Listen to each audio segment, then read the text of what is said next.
اما آقا موکل داری؟ مثلا من سنمو مینداختم پایین، میگن که آقا این داشته چشم سومشو میمالیه. 40 روز مادرم تو کما بود.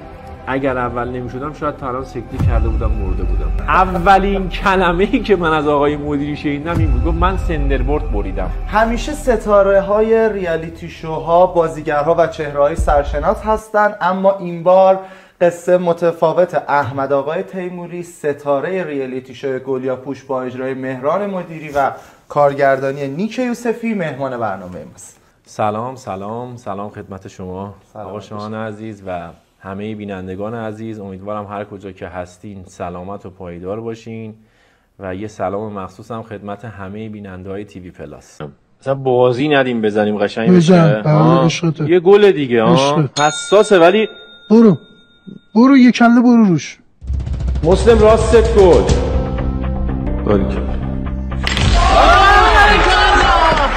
شما موکل داری آقا؟ خیلی هم میگن که از اتفاقهای ماورایی کمک میگیری برای خاطر اینکه به گل برسی. یهو مثلا تو خیابون داری میگی یکی میاد احمد آقا خوبی مخلصین فلان. احمد آقا موکل داری؟ درست میگن؟ موکل اصلا چی هست؟ میشه خود شما جواب بدید. یه وقتی از بین 50 نفر 100 نفر یه دفعه میگی راست گل، این عادی نیست دیگه. بگیرش بول کن این گوله به خدا در نمیاد که چرکی شد چپت توش باشالی بگیر، شما هم بگیر باشالی چپت گل. باری کلا من نمیدونم موکل چیه، ولی فقط اینو میدونم که تو هر کاری اگه تجربه داشته باشی، تمرین زیاد داشته باشی، خب قطعا خواستر میشی تو اون کار دیگه. مثلا من سنمو مینداختم پایین، همچین حالتی داشتم. آره میگن که آقا این داشته چشم سومشو میمالی. من اگه گل میگیرم یا این که تک ضرب میزنم فقط و فقط به خاطر تجربه است. چند ساله بازی میکنی؟ من حدود به صورت حرفه‌ای حدود تقریبا 20 سال، ولی خب قبل از اونم بازی میکردم. حرفه‌ای غیر حرفه‌ایش دیگه چیه؟ گلیاپوش یه لیگ داره که ماه رمضان انجام میشه و خب اکثر نقاط ایران بازی میکنن، ولی خب چون ما تهران هستیم بیشتر تو تهران و محله‌های مختلفی با هم بازی میکنن. در واقع لیگ ماه رمضان دارید. لیگ ماه رمضان و تعداد افراد خیلی بیشتره. با این فرمت گلیاپوچی که الان مد شده بازی میکنن همه یه مقدار فرق میکنه. تعداد افراد بیشتره، 50 به 50، 40 به 40. اینا حد اقلاست. حد اکثر که دیگه میره بالای 80 90 100 نفر. حالا اون محیطی که هست چقدر جا داشته باشه. 100 به 100 هم بازی کردی؟ آره 100 خورده ای نفر هم بوده که من گل گرفتم. بله. آها 100 خورده ای هم گل گرفتی؟ گل گرفتم بله. ولی لیگ تو ماه رمضان که این سابقه چند ساله داره؟ فکر میکنم قبل از انقلاب هم بازی میشده. آها. الان گلگیرایی ما داریم که علی آقا عرب که سنش تقریبا فکر کنم 86 7 سالشه، خدا حفظش کنه، همین الان هم داره بازی میکنه و چقدر جالب. قبل از انقلاب هم گلیاپوش بازی میکرده تو ماه رمضان. خیلی ها میگفتن که احمد آقا شما مغروری، یعنی توی بازی خیلی جدی هستی. حالا حتما کامنتارم خودت خوندی دیگه. خیلی ها میگفتن که با یه غرور خاصی از بالا نگاه میکنی به همه، ولی الان میبینیم چقدر شما خنده‌رو و اصلا این مدلی نیست. یه توضیح راجع به این قضاوتی که راجع به خودت شد میدی؟ اول از همه اینجا باید بگم برای تمام افرادی که حتی نظر منفی نسبت به من دارم، من احترام براشون قائلم. من آدم مغروری نیستم. من تو گلیاپوش جدی هستم و اینکه گلیاپوچو مثل یه بازی نمیبینم. یعنی حالا درست مسابقه است ولی برای من همه چیز گلیاپوچ، چون من 20 سال این کار رو انجام دادم مدام و همین موضوع باعث میشه که تو بخوای تو اون زمینه خودتو نشون بدی.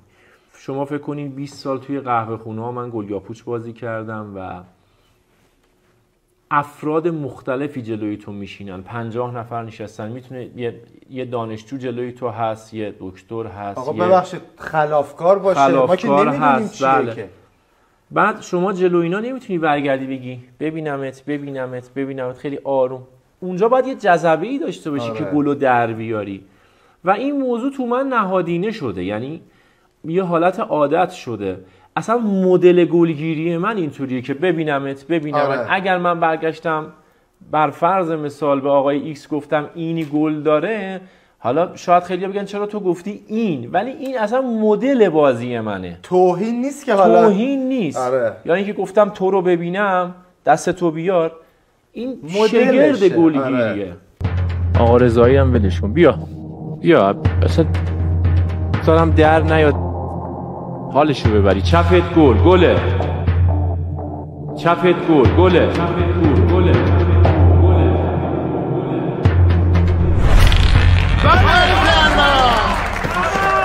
البته این رو هم بگم که خب اگر ما دیدیم ایشون کمتر میخنده به خاطر اتفاق تلخیه که تو زندگیش افتاده، فوت مادرشون بود.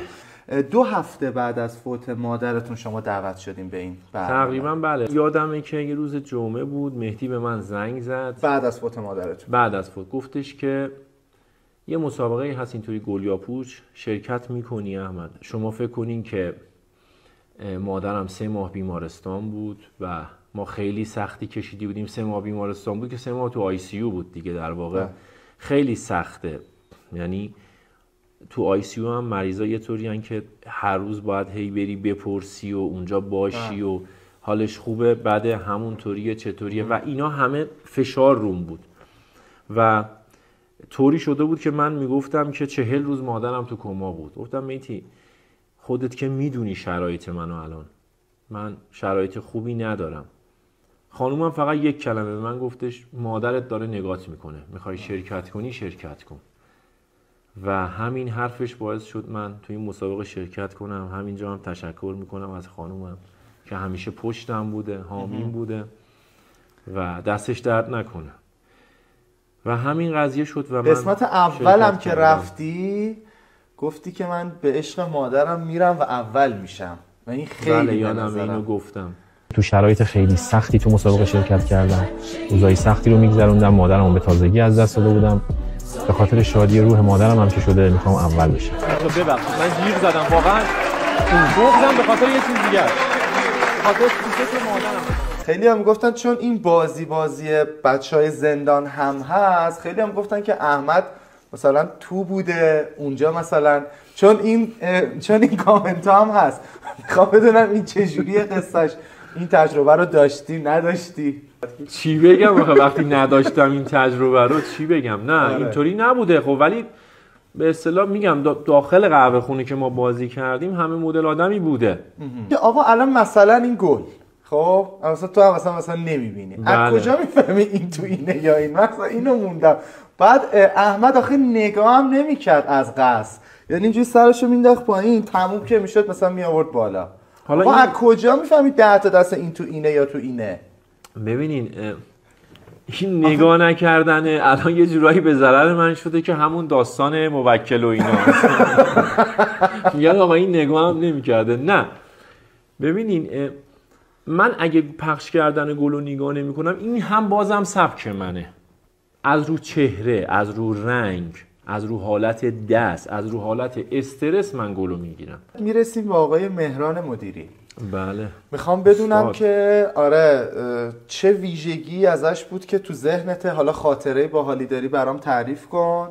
خب ما با بچه اونجا تمرین میکردیم، یه روز غروب بود که عوامل گفتن امروز آقای مدیری میان برای حالا تست بچه ها و دیدن بازی و که کارگردان اومد به من گفتش که آقای نیک، بله آقای نیک یوسفی عزیز، بله کلن زحمت این برنامه، اصلا هر چی از این برنامه خروجی در اومده کار نیک یوسفی بوده. دقیقاً همینطوره، ما هم تشکر میکنیم از آقای یوسف که گفتن بیاین بشینین تیم شما با تیم یکی از بچه‌ها بشینن بازی کنین آقای مدیری ببین. که آقای مدیری اومد داخل اون اتاق تمرین ما، دقیقاً یه میز داشتیم مثل میز اصلی بازی، نشستیم. آره تو اتاق تمرین بود، نشستیم پشت میز و آقای مدیری اومد داخل. سلام سلام سلام، اومد نشست، دقیقاً هم نزدیک من نشست، یعنی من تو اون میز برعکس بود جام نسبت به مسابقه، این سمت بودم نشست و من سرمو گرفتم پایین. یه سری توضیحات رو بهش دادن و که بازی شروع شد. من سرم پایین بود، بعد آوردم بالا گفتم فلانی راست گل انداخت رو میز. اولین کلمه‌ای که من از آقای مدیری شنیدم این بود، گفت من سندربورد بریدم. چیکار کنه دیگه اصلا چی بگه؟ و فکر میکنم که تأثیر گذاشت تو ذهن ایشون این قضیه و خیلی انسان فوق‌العاده‌ای هستن. آره تو من کسی نیستم بخوام راجع به آقای مدیری احسان نظر کنم، ولی من مواجهت باهاش. آره آقای مدیری من اگر بخوام از ایشون تعریف کنم میتونم بگم ایشون واقعا یک آن بسیار قوی داره. گل یا پوچ؟ و شاید بپرسید چرا گل یا پوچ؟ به این دلیل که گل یا پوچ یک بازی کاملا اصیل ایرانیه و برای اولین بار فکر میکنم این بازی کپی نیست و ما یه برنامه میسازیم که کپی نیست. ببین گل یا پوچ اگر راستشو بگم، گل یا پوچ اگر اول نمیشدی خیلی برات سنگین بود. داره اگر اول نمیشدم شاید تا الان سکته کرده بودم، مرده بودم. اینقدر برام حیاتی بود این قضیه. فکر کن کلی بچه محل داره نگات میکنه. کلی از بله. اصلا من اونجا وقتی پای میز که اینطوری میشستم خیلی موقع یه حالت ثابتی داشتم. احساس میکردم بچه محلم از پشت دارن منو میبینن. آخ آخ آخ. یعنی تک تکشون از تو ذهنم رد میشدن. خب 20 سال با من اومدن رفتن جاهای مختلف بازی کردیم، قطعا از آدم انتظار دارم. و اینکه شغل خودت چیه احمد آقا؟ شغل من خرید و فروش ماشینه. اوه منتها تو از این هستی که ماشینه رو ببینی تمومه دیگه. یه نگاه از دور بگم رنگش میگی به خدا تو که اینجوری هستی اینا رو هم میگی فکر. حالا اون که بازم تخصص خودشو میخواد بله، ولی تا حدودی، ولی در مجموع عینایی نیستم که نمایشگاه اینا داشته باشم. خرید و فروش ماشین میکنم. گل یا پوچ چی به خودت یاد داده؟ اینو به هم نشون داده که فاصله شادی با غم خیلی کمه. آفرین. تو زندگی باید حواست به این قضیه باشه. من بازی بوده تو گل یا پوچ که 18-3-4 حالا عقب بودم، اون بازی رو 21-18 بردم و بالعکس همین قضیه هم